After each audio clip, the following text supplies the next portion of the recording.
na apresentação da prescrição antibiótica, apresento-vos agora alguns casos clínicos práticos para ilustrar os conceitos e os temas de que falámos na outra apresentação. O primeiro caso que vos apresento trata-se de um exemplo do que pode ser mal interpretado como uma infecção, mas que é frequentemente uma colonização e não obriga a terapêutica antibiótica. Portanto, um doente de 21 anos com uma doença como a fibrose quística, seguida em consulta de pneumologia e que aparece com uma microbiologia das secreções brônquicas com um isolamento, um stafilomethicilino resistente e uma pseudomonas aeruginosa.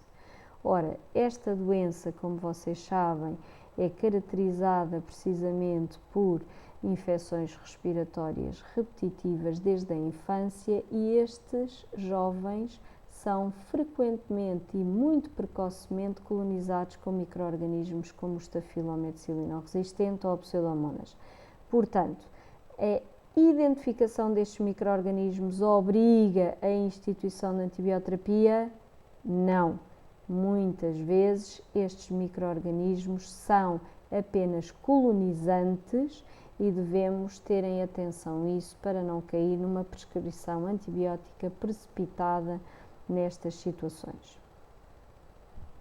Agora um outro exemplo muito característico e muito frequente nas enfermarias de medicina interna. Uma doente, 90 anos, foi internada por uma anemia, mas tem uma úlcera de pressão sagrada por ser uma doente acamada que não apresenta sinais inflamatórios. E alguém chega perto de vocês e diz: doutora, tenho aqui uma zaragatoa com um resultado, um isolamento, uma Escherichia coli. Qual é a primeira pergunta que me vem à cabeça?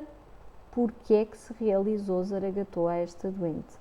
Portanto, uma úlcera de pressão, como vimos no conceito anterior, a pele tem vários micro-organismos, uma úlcera de pressão é, por definição, uma ferida crónica e, por definição, estará colonizada por micro-organismos, vários, muitas vezes até poderão ser multiresistentes. Não é isso que determina a utilização de antibiótico ou a realização de uma zaragatoa.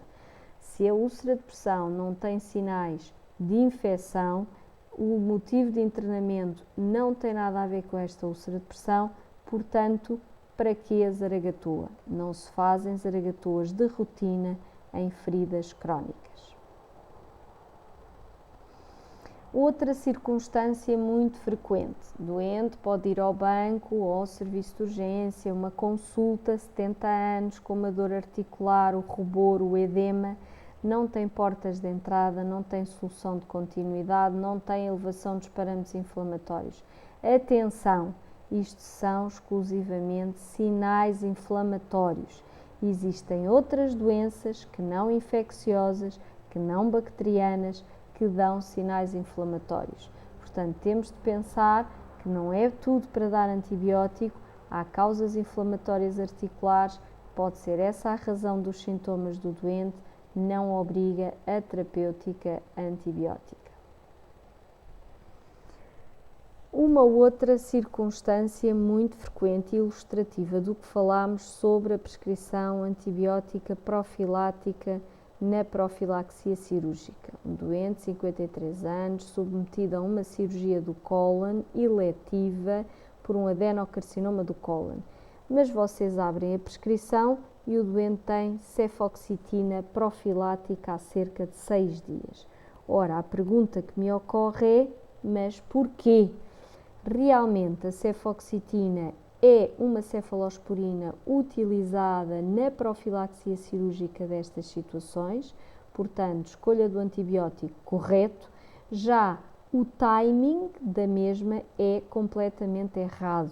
Como eu vos disse na apresentação anterior, profilaxia cirúrgica é no dia da cirurgia, no ato cirúrgico e em circunstâncias muito específicas poderá durar 24 horas. 6 dias, nunca. A partir deste timing não estamos a falar em profilaxia cirúrgica, estamos a falar em terapêutica antibiótica e não faz sentido. Portanto, a primeira pergunta quando abrimos uma prescrição e vemos isto é: mas porquê? Uma outra circunstância seguramente muito frequente do que vão ver: um doente diabético internado, uma gangrena da perna, está a fazer antibiótico porque a gangrena tem sinais óbvios de infecção, piperacilina, tazobactam. Vai ao bloco. Vai fazer profilaxia cirúrgica? Não, não faz sentido irmos dar um antibiótico extraordinário que inclusive irá ter um grau de abrangência microbiana menor que a pipetazo se o doente já está a fazer tratamento com piperacilina tazobactam.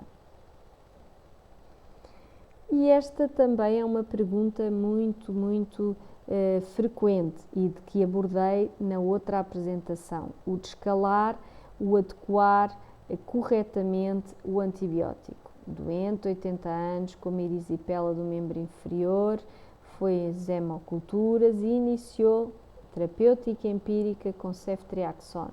Apresentou uma boa evolução clínica, mas a hemocultura revelou um streptococcus, portanto um gram positivo do grupo C sensível à penicilina. O que devemos fazer? Substituir antibiótico, manter antibiótico? Ora, manda a boa prática que façamos o descalar do antibiótico para o antibiótico de espectro mais reduzido, adequado para o micro-organismo isolado, de acordo com o TSA. E neste caso concreto, a penicilina. Portanto, faria todo o sentido descalar do ceftriaxone para a penicilina, mesmo havendo boa evolução com o ceftriaxone, que é obviamente espectro mais alargado. Se o doente tem uma boa evolução, se o doente está realmente bem, até se pode considerar o switch para a antibioterapia oral e neste caso não temos penicilina oral, mas temos amoxicilina e poderia ser também uma alternativa. Agora aqui uns casos um pouco mais complicados para vos demonstrar o que é a atividade do dia-a-dia de um médico como eu, fazendo parte do PPCIRA e fazendo parte do PAP, ou seja, de Programa de Apoio à Prescrição do Antibiótico. Temos aqui um homem de sexo masculino com uma doença renal crónica em hemodiálise e reparem que aqui as histórias começam-se a complicar. Portanto, temos um doente que em 2012, por uma doença arterial periférica grave, e por um aneurisma justa-renal é feita uma cirurgia por uma interposição ortobifemoral, portanto uma cirurgia vascular agressiva. Em 2015 tem uma fístula aortoentérica, portanto uma fístula da artéria aorta para o tubo digestivo, normalmente é delgado. Foi submetido a uma cirurgia endovascular para exclusão desta fístula, coloca uma prótese no interior da aorta, mas sendo uma fístula significa que provavelmente a grande probabilidade é de uma infecção crónica que vai corroendo a aorta e nesse sentido, para evitar a infecção da prótese, ficou com uma antibioterapia crónica com metronidazol e ciprofloxacina, que já é muito discutível, e um ano depois é internado com uma hemorragia digestiva e uma dor abdominal. E empiricamente começa com meropenem e linezolide. 24 horas de internamento, faz um ataque, realmente verifica-se que aquela prótese endovascular tem gás e tem uma ruptura contida da aorta torácica, portanto uma situação exponencialmente abrupta para morte iminente, com uma infecção associada daquela prótese. Vai ao bloco, não tem solução cirúrgica, portanto não dá para retirar aquela prótese, o doente não tem, portanto, essa possibilidade para fazer uma alternativa do ponto de vista vascular e tem um abundante exudado purulento nas incisões inguinais. Portanto, este doente obviamente tem uma infecção grave da prótese sem solução cirúrgica. Qual poderá ser o que nós vamos fazer como decisão de Papa? Este doente não tinha também isolamentos microbiológicos, lembro que é um doente a fazer muito antibiótico já há vários meses, um ano pelo menos. Portanto, tem um exame bacteriológico do pus como um pus estéril, não cresceu nada, mas muitos polimorfonucleares, e clinicamente é um doente que, apesar de ter esta situação cataclísmica, paliativa, inclusive, como se de uma neoplasia se tratasse, está lúcido, está colaborante, é hemodinamicamente estável, não tem disfunção de órgão aparente neste momento. O que é que nós vamos dizer aos colegas? Que antibiótico damos a estes doentes? Portanto, as decisões são muito difíceis, é o que este caso permite demonstrar. O que é que nós podemos discutir com os colegas? Que este doente é um doente com um diagnóstico reservadíssimo, aquela ruptura contida da aorta torácica vai, obviamente, em dada altura, de forma abrupta, fistulizar novamente ou romper. Portanto, é um doente que, apesar de parecer estar bem, tem um diagnóstico reservadíssimo, praticamente paliativo à abordagem, mas que o antibiótico poderá, nestes contextos, ser utilizado como quase de conforto. O mesmo podemos fazer, agora, num caso de exemplo que não tem nada a ver com isto, num doente de facto paliativo, terminal, que, por exemplo, tenha uma infecção respiratória e com muitas excreções, pode-se fazer antibiótico para diminuir essas excreções e melhorar e dar conforto ao doente paliativo. Portanto, o antibiótico num doente terminal não é proscrito, mas deve ser adequado àquilo que é a perspectiva do doente e o que se pretende com o mesmo. Agora, neste doente, temos uma senhora que reside num lar com antecedentes cardiovasculares, tem 85 anos.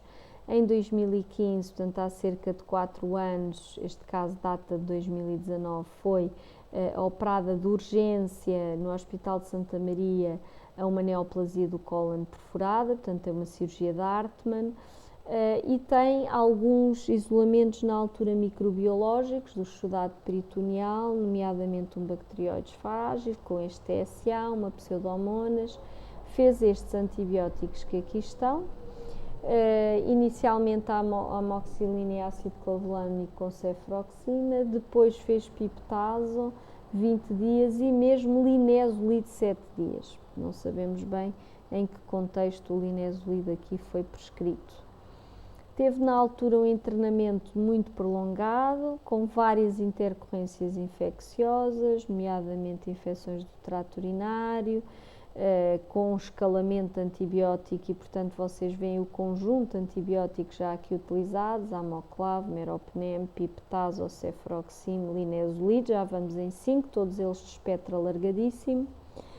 Vai com alta para a Rede Nacional de Cuidados Continuados e Integrados, é o que significa a sigla, até agosto de 2016, adquire uma úlcera no calcâneo direito que a dada altura precisou de fazer mais um antibiótico de largo espectro, a Cipro, e tem um internamento então atualmente no centro hospitalar, 3 anos passados, com disúria, um peso no hipogastro, mas não tem febre, não tem alterações no hemograma, não tem leucocitúria e não está algaleada. Faz uma urocultura no ambulatório, que é igual à urocultura repetida hospitalar e que tem, não nos podemos pasmar, uma pseudomonas multiresistente, nomeadamente só sensível à colistina e um aminoglicosídeo. Qual será a nossa melhor atitude? Ora, qual foi a decisão do Papa neste sentido? A doente não tinha critérios de infecção grave, apenas tinha disúria e peso no hipogastro, não tinha febre, não tinha alterações no hemograma, tinha uma urina 2 sem leucocitúria e não se encontrava algaleada. Portanto, não é obrigatório, a decisão na altura foi de facto hidratar, manter a doente em vigilância e verificar se existia melhoria das queixas, como ocorreu, e não colocar antibioterapia. Agora reparem, não é obrigatório, mesmo perante o isolamento de um micro-organismo desta resistência, imediatamente iniciar antibioterapia. É o que este caso clínico pretende chamar a atenção. Podemos muitas vezes esperar, hidratar, verificar outras condições, falar com quem trata dos doentes, perceber o que é que se passa para depois, então, adequadamente prescrevermos o antibiótico. Finalmente, este caso, também um bom exemplo de uso de antibióticos recorrentemente, uma senhora de 74 anos, uma obesidade mórbida, antecedentes cardiovasculares, diabética e que faz nitrofurantoína já cronicamente no ambulatório. Ora, podemos verificar que em 2016 tem 4 internamentos praticamente seguidos, todos com micro-organismos respeitantes ao que foi considerado infecção do trato urinário e por esse motivo mesmo presumimos que esteja medicada com nitrofurantoína cronicamente no ambulatório, em que alguns internamentos tiveram mesmo o isolamento do micro-organismo como é SBL positiva e noutros não tiveram. Mas reparem o espectro de ação destes antibióticos utilizados: meropenem, ceftriaxone, nitrofurantoína e ceftazidima. Atual internamento. A doente é internada com febre, queixas urinárias, não algaleada, parâmetros inflamatórios e antibioterapia que no serviço de urgência foi empírica com ceftriaxone. Portanto, ao contrário da outra doente que não tinha qualquer sintoma associado àquele isolamento urinário, esta doente tem de facto sintomas clínicos e parâmetros laboratoriais que nos fazem pensar de uma infecção sistémica do trato urinário. Mais um isolamento com uma Escherichia coli SBL positiva, com um antibiograma de sensibilidade ao ertapenem e à nitrofurantoína. Qual foi a decisão? Ora, perante umas queixas e parâmetros inflamatórios elevados numa doente com fatores de risco como cardiovasculares, a diabetes e a própria obesidade mórbida, foi decidida a alteração na antibioterapia e, neste caso, escalou-se para a via parentérica e para um carbapenem, mas também é importante salientar aqui o pedido da ecografia. O que é que quero eu dizer com isto? Muitas vezes temos situações recorrentes de infecções que vamos tratando com antibiótico, mas não procuramos se existe uma causa subjacente para as mesmas serem recorrentes e recidivantes. Neste caso, a ecografia não determinou causa que justificasse esta recorrência, mas ainda assim faz sentido lembrar que é importante abrir o leque de opções em termos de causas que levem a uma recorrência das infecções. Finalmente, para terminar, um outro caso clínico, um doente de 72 anos, sexo masculino, doença arterial periférica, um internamento no início de outubro de 2019 por uma doença arterial periférica com uma úlcera no pé, fez uma angioplastia, um bypass, uma limpeza da ferida e fez antibioterapia empírica com piperacilina tazobactam. Não teve isolamentos, nem fez culturas. O que é que nós devemos fazer? Reinternado 4 dias após a alta por uma infecção exuberante da região da safenectomia, portanto da localização abordada para o bypass. Meropenem empírico pelos colegas que prescreveram. Não tem culturas novamente. Ora, o que é que nós vamos fazer? A quem é que vamos bater? Tudo foi feito mal. Portanto, pipetazo empírico num primeiro internamento sem culturas e sem agentes e sem sinais infecciosos. A seguir vem por uma infecção exuberante e não faz culturas e pomos meropenem. Portanto, o que é que o colega do Papa tem vontade de fazer? Bater em alguém. O que é que nós devemos fazer? Pedir culturas.